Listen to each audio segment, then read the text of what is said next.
Prime Minister Narendra Modi created history as he became the first Indian Prime Minister to visit Israel. He was accorded great honor, with Israeli Prime Minister Benjamin Netanyahu himself receiving Prime Minister Modi at the airport. The two world leaders met as old friends and showered each other with praise while hoping to take the India-Israel relationship to greater heights. Modi then visited the Danziger flower farm, from where a chrysanthemum was named after him. He also went to the Holocaust Memorial in Jerusalem.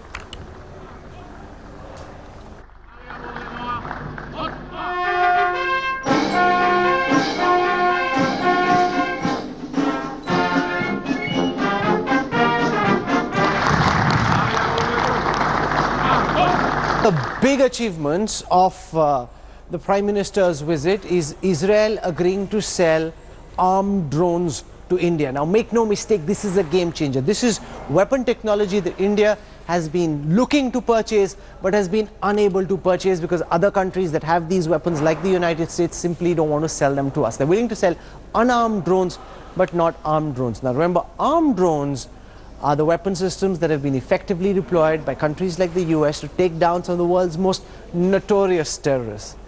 My colleague Shiv Arur brings this story on this game-changing defense deal. As India and Israel make history this week with the first visit of an Indian Prime Minister to the Jewish state, the two nations are taking their very solid defense ties to a historic new level.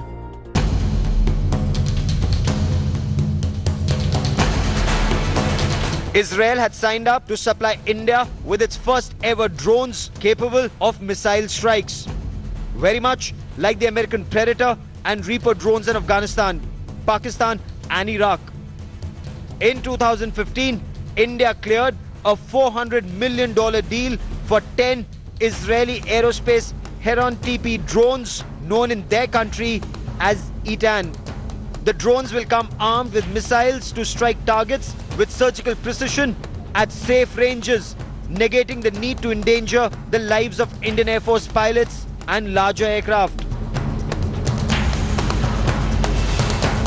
The Indian military has been captivated for years by the capabilities demonstrated by the US Predator drones on the Afghan-Pakistan border, and has longed to at least have the option of wielding such weapon systems against terror camps across the line of control in Pakistan-occupied Kashmir.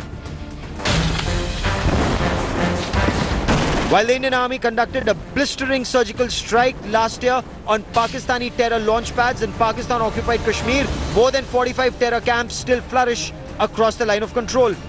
While airstrikes with human pilots are difficult and dangerous, drone strikes are more conceivable in the circumstances. The drones, locked down in a quiet deal by Prime Minister Narendra Modi's government in 2015, gives India's military planners its first long-endurance drones, capable of 30-hour-long flights for intelligence and reconnaissance, and for the first time, deployment of weaponry to destroy targets on ground and fly autonomously back to base.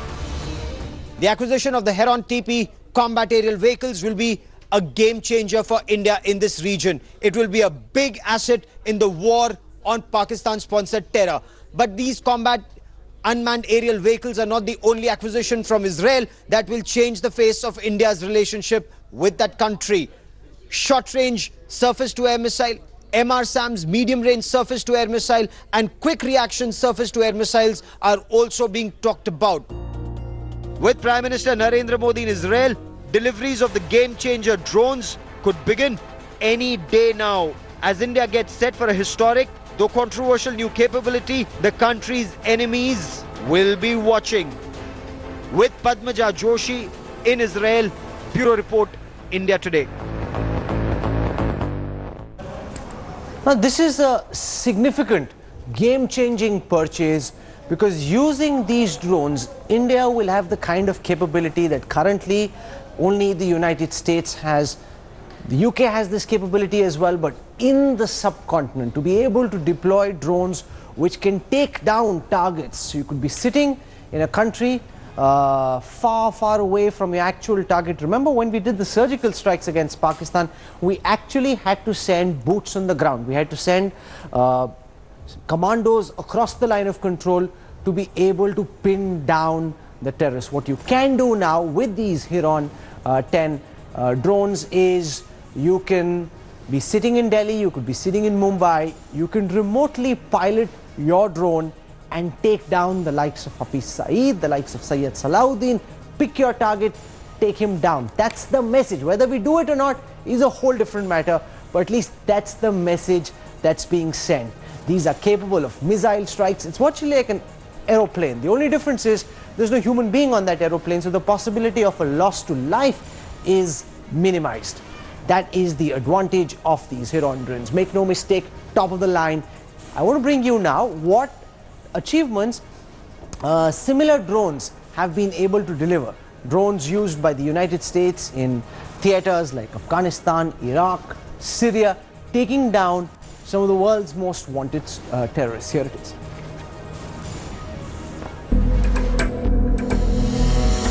What did these men have in common? What unites these notorious faces on your screen? You've probably guessed that they're all terrorists. What you probably haven't guessed, every single one of these men was killed in a drone strike. Hunted down in the world's most dangerous zones, Afghanistan, Pakistan's tribal provinces, and Iraq. Hunted down in their safe havens, each one of these men met his end at the wrong end of a precision-guided missile unleashed from thousands of feet in the air by a silent, unmanned aerial vehicle, its deadly sensors zeroing in on targets with cold accuracy.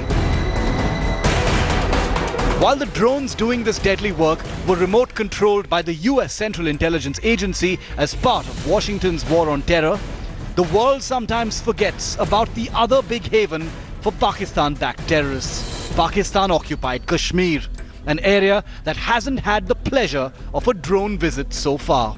Well, so far.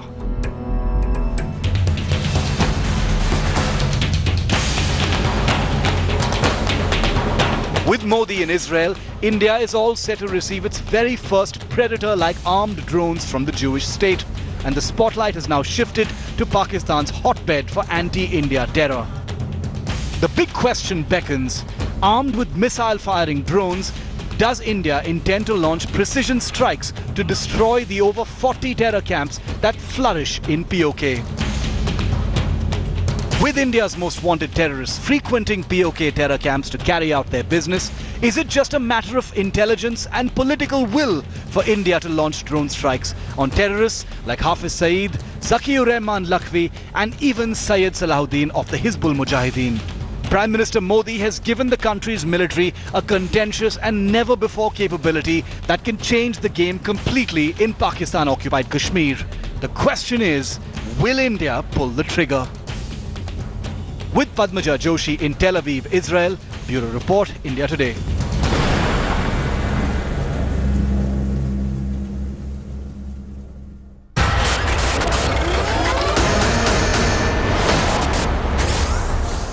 Pakistan and China both looking at this visit by the Indian Prime Minister very, very carefully. You know, Modi's visit is coming in for a lot of criticism from the opposition because the opposition says this is a betrayal of India's traditional friendship with the Israelis, with the Palestinians.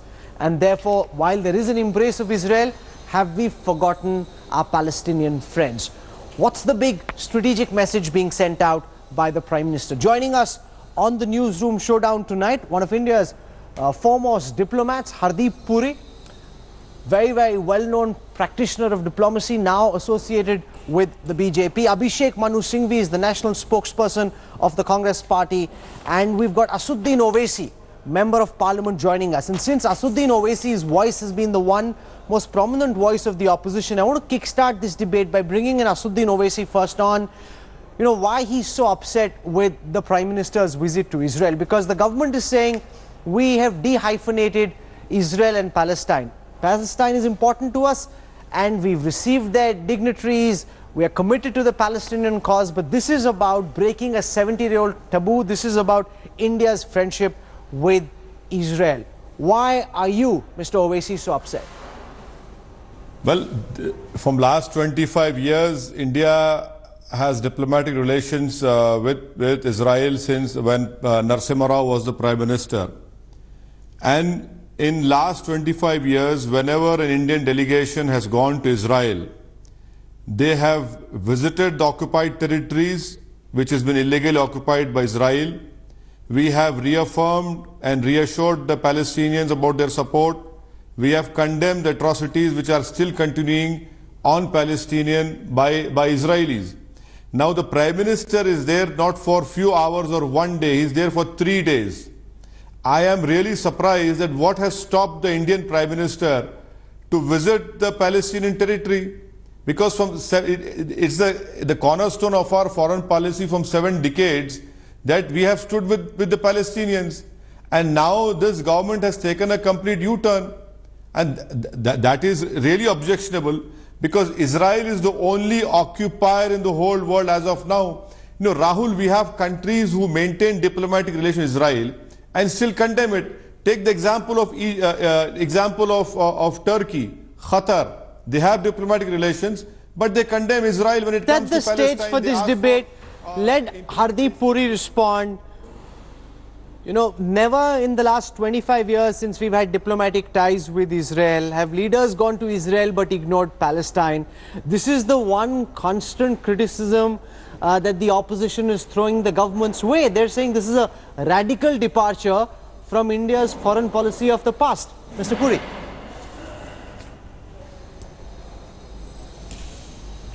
I find myself in complete disagreement with my friend Mr. Owaisi. This practice of hyphenation is something that we need to shed completely. There was a time when the United States used to hyphenate Pakistan and India. So if there was a Deputy Assistant Secretary or somebody coming from the State Department, even at a junior level, he or she, like Robin Raphael, would want to come to Pakistan and then to India, or the other way around. Look, we are a country of 1.2 billion people. We have our self-respect, our pride, and I'm afraid that I have not heard the kind of negative sentiment that Mr. Owaisi is expressing coming even from the Palestinians. I live in New York part of the time. I know a lot of people there, and I'm afraid the Palestinians have come to accept the fact that India's support for the Palestinian cause remains undiluted. You do not need your Prime Minister to go to Ramallah for us to be able to symbolically demonstrate that. We had the President of Palestine coming here. We have been able to conduct business separately, and I think it should be entirely strong counter from Ambassador like Hardeep India, Puri. Let Dr. Singhvi come in on this, because India's commitment to the Palestinian cause is strong. When countries like the United States try to hyphenate India and Pakistan, India opposed that. Why then should we try and carp at Modi's visit? We should in fact welcome the kind of response that Modi is getting in Israel. Dr. Singhvi.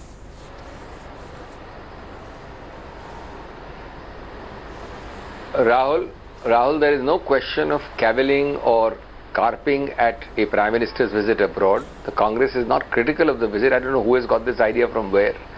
I want to just make 3 or 4 quick points. One is that there is no necessary antagonism at all between good solid relations with Israel and a very solid, open, articulate, continuing support for the Palestinian cause. That has been the bedrock of Indian foreign policy. Now, I want to also make it clear that the impression is always given, although, you know, on a subterranean level, that as if everything has happened during Mr. Modi's visit because he's the first Prime Minister, or that this government has done everything to make Indo-Israel relations a new era. We know that not only did Mr. Narasimha Rao make 92 the watershed year, but we know that it was UPA and Congress governments which have had high-level ministerial visits, including that of a foreign minister. We've had the Chief of Army Staff of Israel coming here, and vice versa. Our Army Staff Chief has gone there, all during Congress UPA times. Our trade has been jacked up by the Congress UPA from some few million to 5 billion.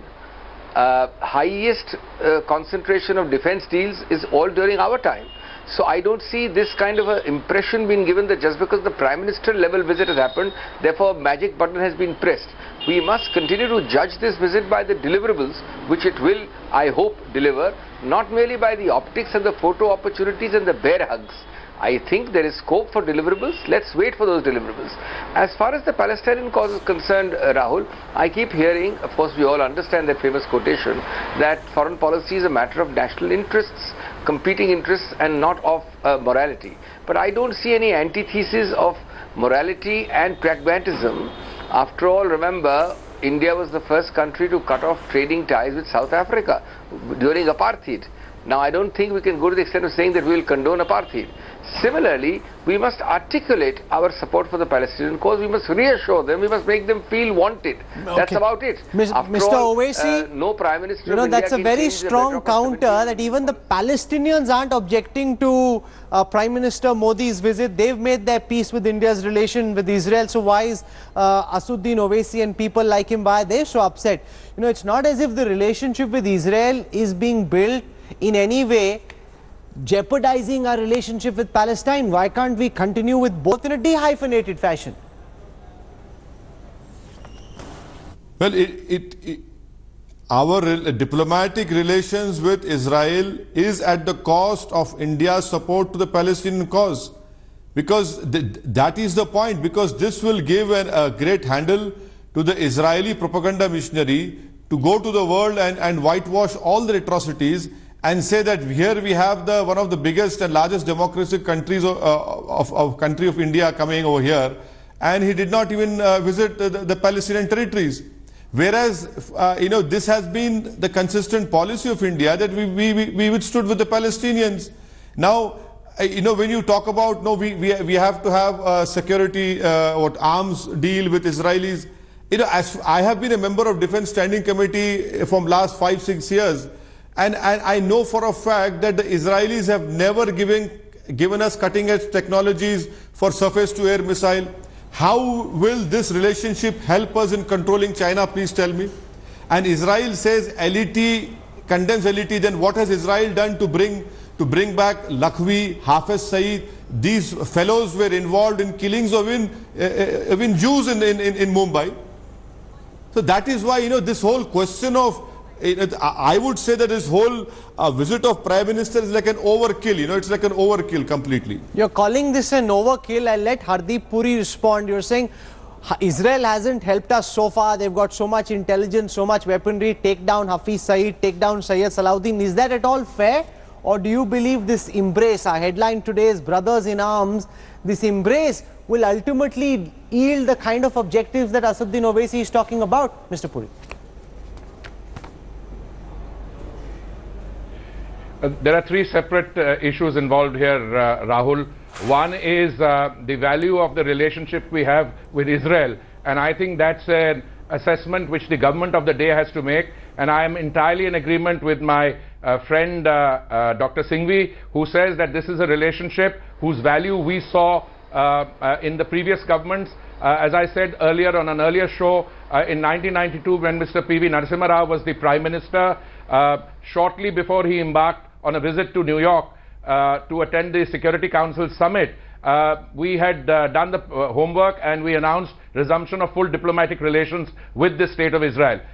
We had consular relations. There was a commercial council who operated out of Mumbai, with whom I and my other colleagues had clandestine contact, but here we had full diplomatic relations. 25 years later, we have built on the steps that the Congress governments took, the exchanges of Congress ministers going to Israel, Israeli dignitaries coming here. But I think this visit is significant because it marks the culmination of a long process in the Prime Minister's visit. How is this different? Because here we have a Prime Minister who has personally taken a decision to shed the inhibition of the past and go to Israel and see what we can do to take this relationship to a further inhibition of the past, level. past taboos, those are realities. You can say that this is a gradual process, but this is a culmination of a process. Narasimha Rao may have started it, but just look at the kind of response that Prime Minister Modi got as he arrived in Tel Aviv. It was spectacular. The manner in which you had the Israeli Prime Minister there, you had all the religious heads there. The only people who get a response similar to this are the Pope and the President of the United States. That's the message Israel is sending, that we accord you the same kind of importance as we do to the Pope and to the US President, Dr. Singhvi.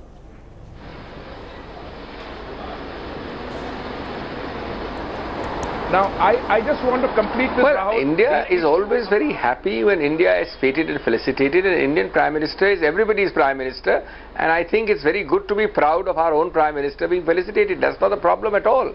My only point was threefold. One, let there be the continuity of the legacy. Let there be a feeling of continuity and credit where it is due, how this started, where it was built up, who built it up, and this is only a part of a continuous continuum.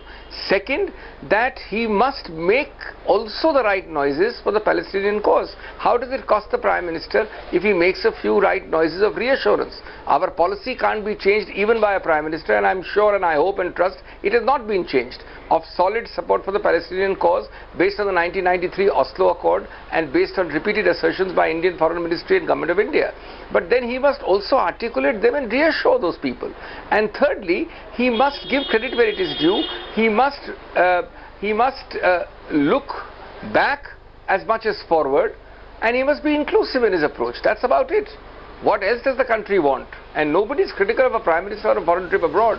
He's our Prime Minister as well. Asuddin Owaisi were talking about Israel not giving India advanced equipment. That's not necessarily true. You saw the drones deal which we led this broadcast with, the kind of armed missile drones which can take down the likes of Sayyid Salahuddin, Hafiz Saeed. That's the kind of equipment other countries have not been willing to sell to us.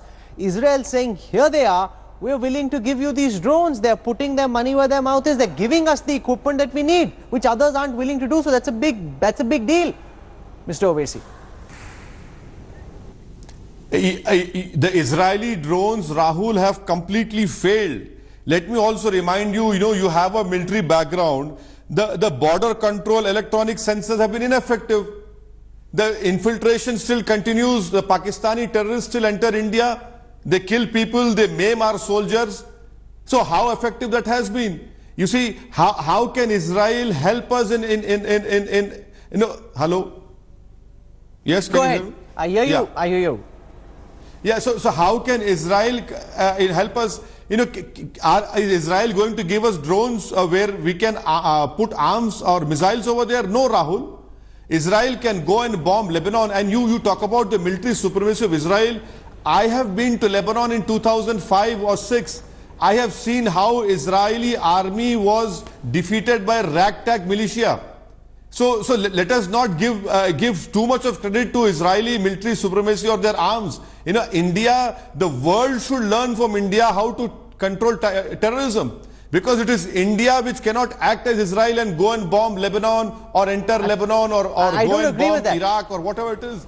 So as a democratic country, the world should learn from India. But we must understand that there's too much of hype about the Israeli military equipment. They do not give us the cutting edge technology. That's a fact. And Rahul, please remember, why is it this Modi government has double standards? Okay. A company which has been blacklisted for giving kickbacks has been given more orders. Okay, where is your fight against corruption? I'm going to leave it there. I want to introduce Padmaja Joshi. She's in Tel Aviv. We've also got Jacqueline Solomon. She's an Israeli journalist. Dr. Singhvi, I see, has his hand up. So very quick final words. First from Dr. Singhvi and then from Ambassador Hardeep Puri before I go across to our reporters. Dr. Singhvi, first to you. You wanted to respond to what Asuddin Owaisi is saying. No, not respond. I just wanted to add a point, which, I'm reiterating all the points I've already made. I don't repeat them. But I want to add the point, there must be kept in mind one more thing. And nobody is blaming Mr. Modi, nobody is talking of the Prime Minister or of an individual. But this is a nuanced point.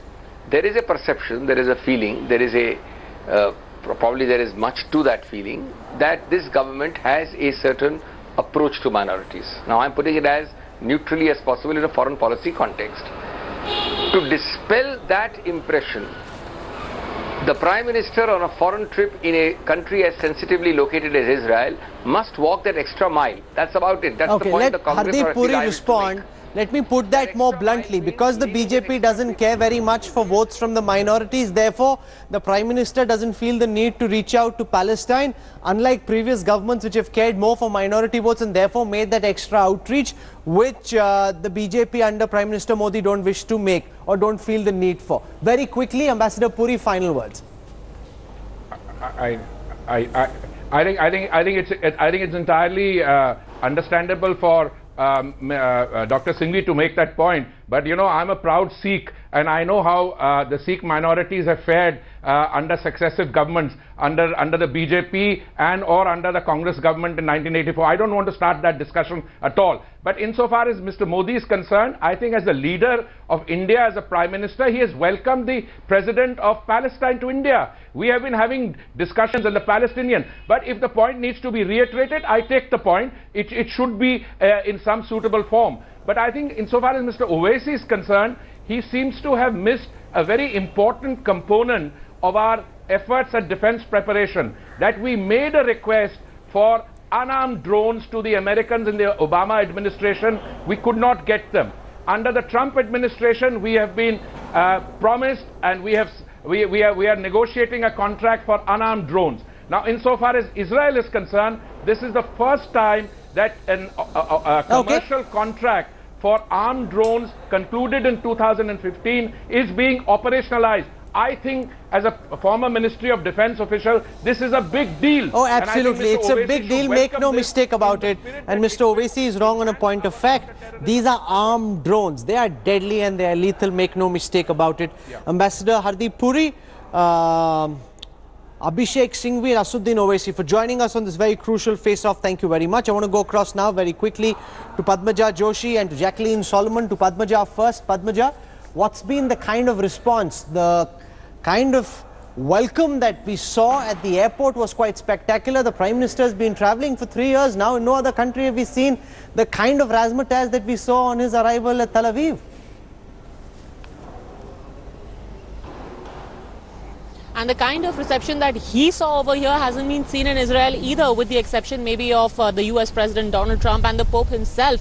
And you speak to anyone here, whether it be the local community, Rahul, whether it be the local journalists, and they're quite shocked that you know, the kind of reception, the kind of turnout. You had the entire cabinet, you had got religious leaders, you got the Prime Minister himself who spoke in Hindi, who said, "Aap mere achhe dost hai," that the kind of hug that the two of them had.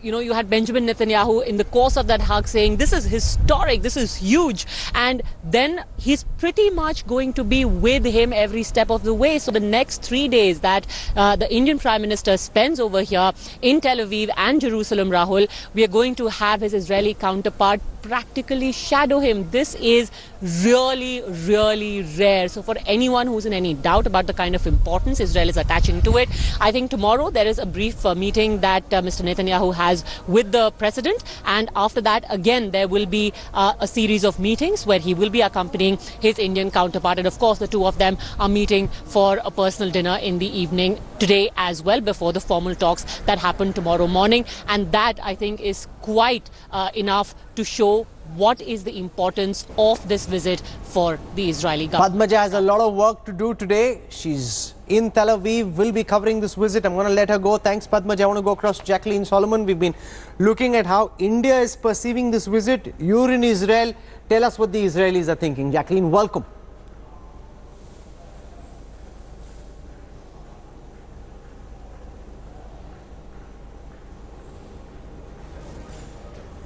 Okay, give me a moment. We seem to be having some problems with that audio link. We're slipping into a break right now. When we come back, we'll have Ram Madhav joining us. BJP General Secretary Ram Madhav joining us. We'll see if we can quickly get Jacqueline back for you. He's the key voice in the BJP on foreign policy. We'll explain this visit. Prime Minister Narendra Modi storming Israel. This is being called a tectonic shift in India's foreign policy, and to talk about it, joining us now, one of the BJP's key voices on foreign affairs, Party General Secretary, Senior Leader Ram Madhav, live and exclusive now on India Today. Ram Madhav ji, welcome to India Today. I want to understand from you, from the perspective of the Modi government, from the perspective of the BJP, what's the message which is being sent when Prime Minister Modi says Shalom and the Israeli Prime Minister Netanyahu says Namaste India? What's the big message tonight? By now, whoever has watched the welcome ceremony at the Ben Gurion airport in Jerusalem, for them the message has become loud and clear. It was very clear that both the leaders have shown great interest, great enthusiasm in this visit, in the meeting. Prime Minister Netanyahu calling this visit as very special. Prime Minister Modi also describing the visit in glorious terms. It's a very significant visit. I only want to add just one thing, that our reach out to Israel has started during the visit of Prime Minister Modi to the United Nations in 2014 September. Not noticed by many in the media and the world outside.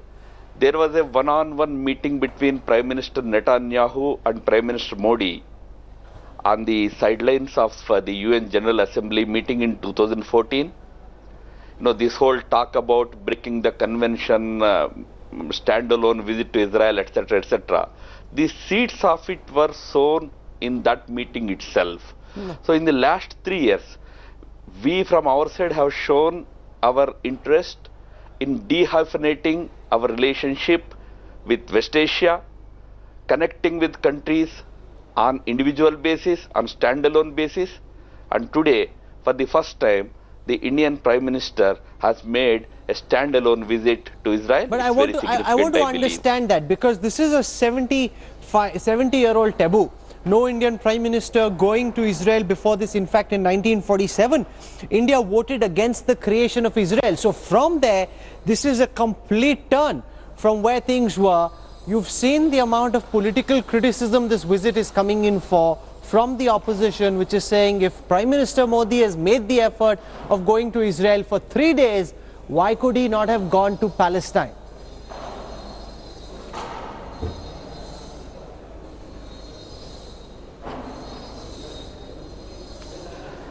Look, the important aspect to be understood in this whole our foreign policy, Prime Minister Modi's foreign policy, is the effort to dehyphenate India's relations with individual countries. Every time you look for your relations with a given country, if you start hyphenating with another country, your diplomatic efforts, your diplomatic interests are going to be affected. This is the important lesson that we should have learned in all these years. While our commitment to certain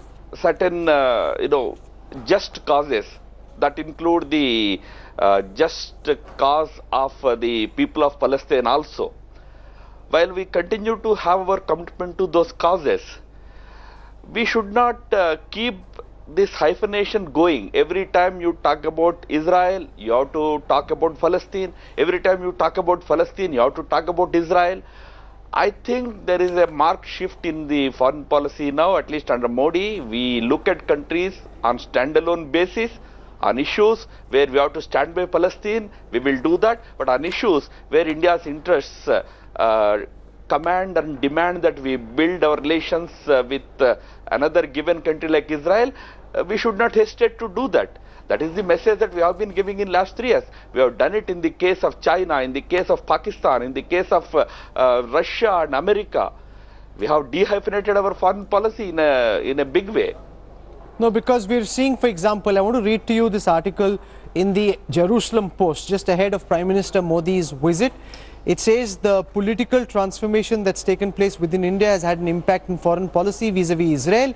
In July 2014, India abstained in the vote on the UN condemning Israel for Operation Protective Edge.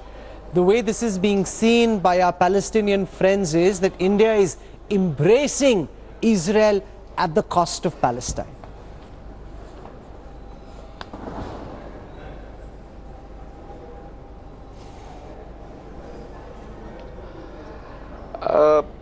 You see, I do not deny the fact that in the last 3 years there was a conscious effort to make nuanced changes in our approach to West Asian problem.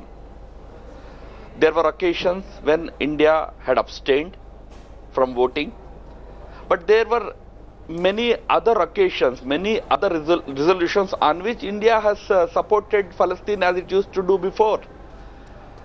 What I am trying to say is, you have to have a pragmatic approach to these issues.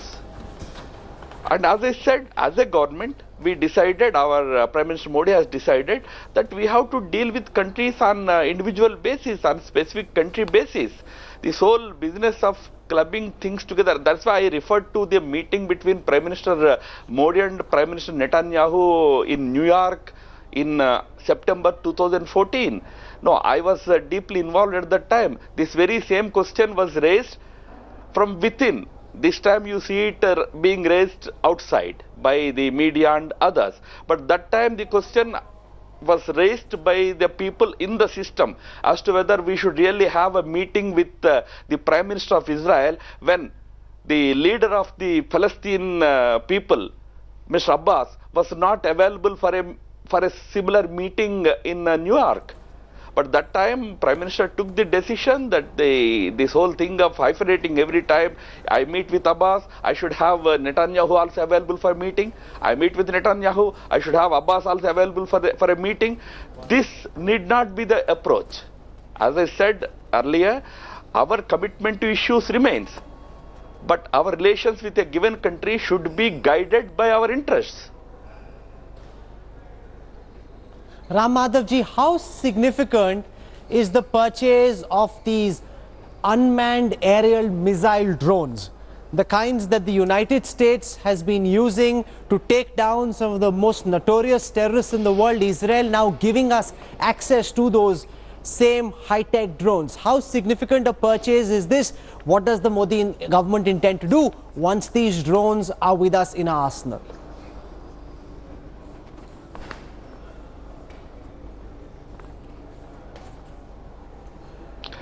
Look, first let me make it clear that there is no reason to link this visit to some defense purchases or anything like that.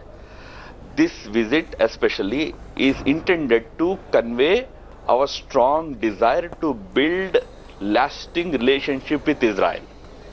As far as I know, in this visit there's going to be a lot of discussion about cooperation in areas like agriculture, water management. I must tell you, Israel is very strong in startup industries. They have high-tech startups in their country. Innovation is a very strong area. In all these areas, there are going to be negotiations, discussions, and probably some agreements. As far as defense cooperation is concerned, you know, and everybody knows that in the last few years, our government has made special efforts to upgrade our defense capability. What I mean to say is that we are trying to acquire newer technologies, whether it is surveillance technologies or whether it's CT area. We are trying to acquire newer things from all over the world, not just Israel alone. It is true, Israel has certain very effective, very frontier technologies available in CT area. For example, in surveillance or in counter-terrorism measures, they have, as you rightly said, they have drones. They have very highly effective counter-terrorism apparatus that they have developed, high-tech equipment. It's in the process of upgrading the capability of our security forces. We are acquiring this no, but all weapon purchases, many countries, not just Israel alone, happen in a particular geopolitical strategic context. But is this also a message being sent out to Pakistan, a message being sent out to the likes of a Sayyid Salahuddin, a Hafiz Saeed, that now we don't need to send boots on the grounds to get you, whether we choose to exercise the option or not? We could be sitting in Delhi, we could be sitting in Mumbai, we can remotely pilot our way and we can take you down.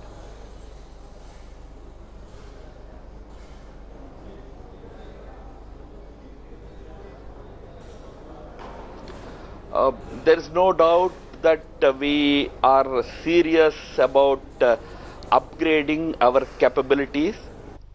especially with respect to challenges like counterterrorism.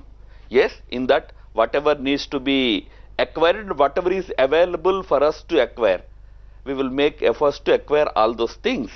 And as I said, in that we have been talking to the Americans for drones, we have been talking to the Israelis, we have been talking for other equipment with other countries. It will go on. Yes, we will modernize the Indian Army, we will make them more technologically more equipped. We've already seen the kind of reception the Prime Minister received at the airport. Very, very historic. You know, multicam setups, jibs, speeches at the airport. While India is going out of the way and the Prime Minister is great friends with Israel and the people of Israel and believes very strongly in the idea of Israel, is this in some ways linked to the right or the RSS thinking of Israel as the model state? I've got some comments made by Mohan Bhagwatji when in 2016 in January he was speaking of Israel and he said a small nation which stood tall due to its resolve. Is this really in some senses the Sang's idea of the ideal state, and that reflects why this government thinks so highly of Israel and wants to build on this relationship, Ram Madhavji?